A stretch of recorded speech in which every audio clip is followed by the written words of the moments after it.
മലയാളി യുക്രൈനിൽ കൊല്ലപ്പെട്ടത് ദൗർഭാഗ്യകരമെന്ന് ഇന്ത്യയുടെ വിദേശകാര്യ വക്താവ്. പരിക്കേറ്റ രണ്ടാമത്തെ മലയാളി മോസ്കോയിൽ ചികിത്സയിലാണ്.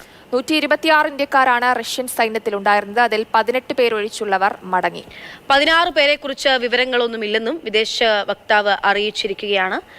പി ബസന്ത് വിവരങ്ങൾ നൽകും. ബസന്ത്, 12 ഇന്ത്യക്കാർ കൊല്ലപ്പെട്ടു എന്നുള്ള സ്ഥിരീകരണത്തിലേക്ക് എത്തുമ്പോൾ ഇനിയും 16 പേരെക്കുറിച്ച് ഒരു വിവരവും ഇല്ല എന്നുള്ളതാണ് നമ്മളെ സംബന്ധിച്ചിടത്തോളം ആശങ്കയുണ്ടാക്കുന്നത്. എന്താണ് ഇന്ത്യൻ വിദേശകാര്യ മന്ത്രാലയം വക്താവ് പറയുന്നതിലൂടെ നമുക്കറിയുന്നത്?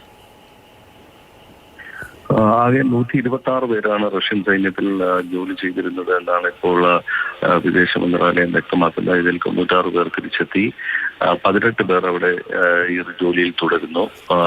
16 പേരെ കുറിച്ച് ഇപ്പോൾ വിവരമൊന്നുമില്ല എന്നാണ് ഇപ്പോൾ വിദേശ മന്ത്രാലയം പറയുന്നത്.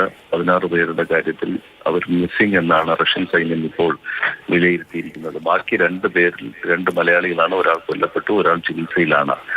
കൊല്ലപ്പെട്ട ആളുടെ മൃതദേഹം കൊണ്ടുവരുന്നതിനുള്ള നടപടികൾ സ്വീകരിച്ചു വരുന്നു. പരിക്കേറ്റ ആൾ മോസ്കോയിൽ ചികിത്സയിലാണ്. ചികിത്സ പൂർത്തിയാകുന്ന മുറയ്ക്ക് ഇന്ത്യയിലേക്ക് മടക്കി കൊണ്ടുവരുമെന്നും വിദേശ മന്ത്രാലയം വ്യക്തമാക്കിയിട്ടുണ്ട്.